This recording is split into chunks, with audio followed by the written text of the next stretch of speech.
What's up, ladies and gentlemen? Savage here, bringing you my thoughts on Amara versus Zane. Before we start the video, go check out the Borderlands 3 skill planner website if you would like to see all the skills for all of the characters and already plan on what you want for the skills. Also, please subscribe and smash the like button if you're excited for Borderlands 3 being just around the corner. Now we know Amara is all about control on the battlefield and big bursts of damage, while Zane is more for disrupting the flow by misdirecting the enemy's fire as he run and guns them down. Although both of these characters have basic playstyles, with Amara having the same skill as Maya from Borderlands 2, Phase Grasp, where she picks up an enemy or deals significant damage if the enemy cannot be elevated into the air, and Zane pretty much being a combination of Jack and Wilhelm from Borderlands the pre-sequel, with skills like his clone and spawning his sentinel. But there are still significant advantages with both of the Vault Hunters, which we will be defining for you guys in this video to help you make a choice on which you would prefer to play as upon Borderlands 3's release. Starting off with Amara, her Brawl skill tree is exactly what it sounds like. Skills that provide her with more gun/melee damage and more health/tankiness, with her tier 5 skill such as Guardian Angel, which gives her a second wind and part of her health as soon as she goes into fight for her life, and her tier 6 skill Blitz, which gives a dashing melee where if it kills an enemy it instantly resets, just like Zero's skill from Borderlands 2, which makes this skill tree really useful whether you're playing a melee build or not.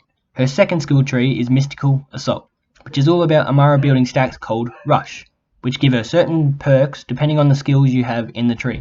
The skill tree is also all about Amara's speed in a fight, improving her reload speed, weapon swap speed, and even the weapons mode switch speed. This skill tree seems to be almost a necessity on Amara, with her tier 5 skill being Remnant, which is when Amara kills an enemy with a gun or action skill, she creates a homing projectile that seeks out a new enemy, dealing her action skill elemental damage. And overkill damage is added to the projectile's damage, which seems to be like Salvador's overkill skill from Borderlands 2, which we all remember how overpowered he was in due to some of his skills, such as his overkill skill. Amara's tier 6 in this tree is Avatar, which allows Amara to use her action skill once during its cooldown and gain 10 max stacks of Rush, which would seem pretty strong and finalizes this tree skills quite well with the Rush stacks. Amara's third skill tree, Fist of Elements, ties in the Siren's elemental damage with additional melee and gun damage. This skill tree's tier 5 also is more for her sustain, literally called Sustainment, which if Amara causes elemental damage to any enemy, she gains Lifesteal, which would be useful in any gun build with Amara, as well as her tier 6 being Forceful Expression, which is just a passive skill where Amara's elemental damage deals bonus damage. With these skills, it is easy to see why Amara would be a useful Vault Hunter to play as. With all these skills combined, she would be an unstoppable reckoning of just raw damage and sustain, or even if you just want to play a melee Siren for fun.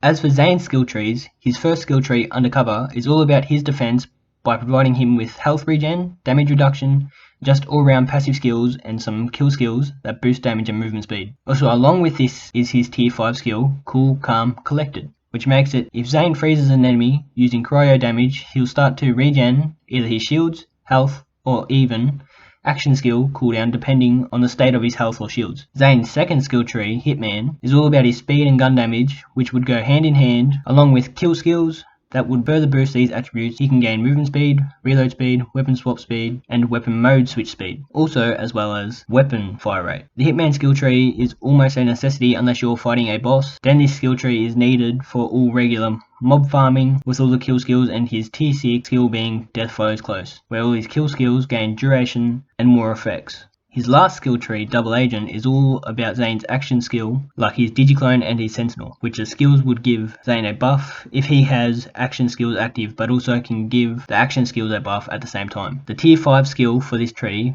Boom Enhance, gives an extremely strong buff to his Digiclone at the cost of at least 3 grenades, but seems like it would be a highly worth it in the end. Those are the main skills and buffs for both Amara and Zane. It is still up for debate on which of the two hunters would be stronger and better to play, and we won't know completely until the game's full release.